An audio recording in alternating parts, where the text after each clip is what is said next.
So basically, man, for anybody out there that might not know who you are, let them know a little bit about, where you're from and how long you've been DJing and what you got going on. What up, this DJ Spinatik. You already know, born and raised in that Tampa, Florida.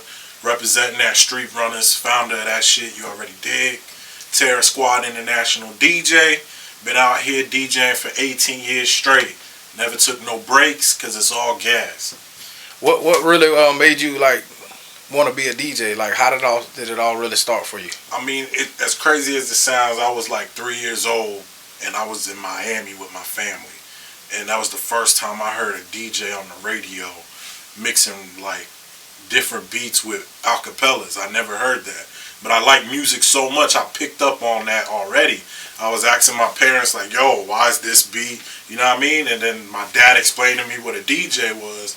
And ever since then, I've just always was fascinated with it. So I took on and started doing it eventually. When I started like really putting in work in Tampa, I did Fuel for a little bit. But I was at Club Prana when it was still like it's still a dope spot.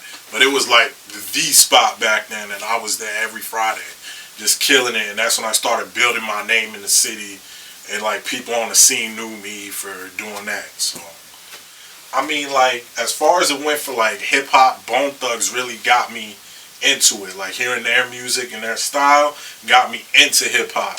Cause growing up, like watching MTV and all that, they would play a lot of alternative music. So that was kind of like the preference for where I was at. Like, I had cousins from New York and shit. They all listened to Biggie and all that.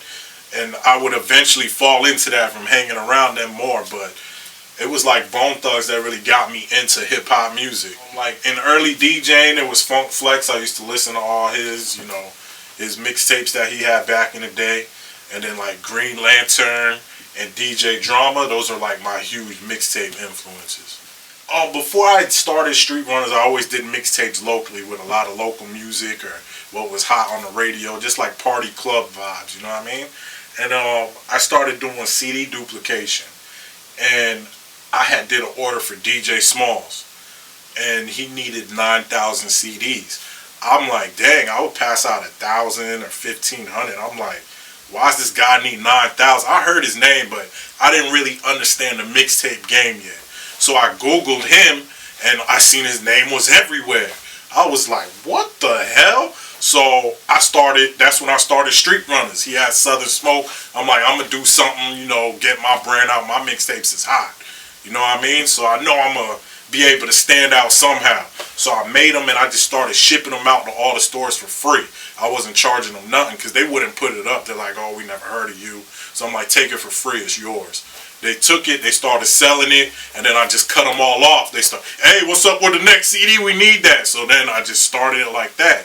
Like literally like 5-6 volumes in, it picked up. And then that's when like, the mixtape website game just started, like live mixtapes and the other ones. They just started around that time, so I caught that wave at the same time.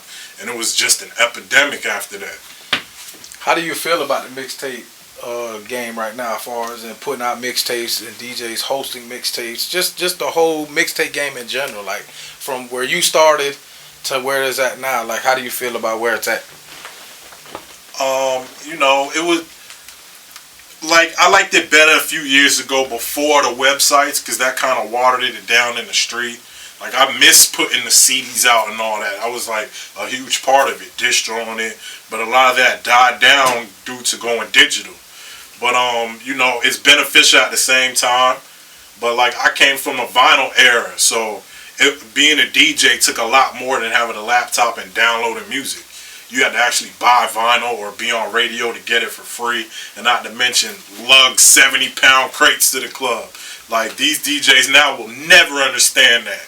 You know what I mean? Like, so it's crazy where it's at. I'm not mad where it's at, but I just wish the ones who came in the game now understood where like me and you came from.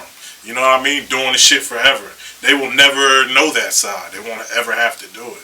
So, I mean, like I said, I'm not mad at where it is. It's cool. You gotta evolve or dissolve. So, how relevant do you think it is for a DJ to host an artist mixtape? Do you think it's still relevant I mean, my whole point of view is when you listen to a mixtape, I would figure you would want the DJ's presence on there.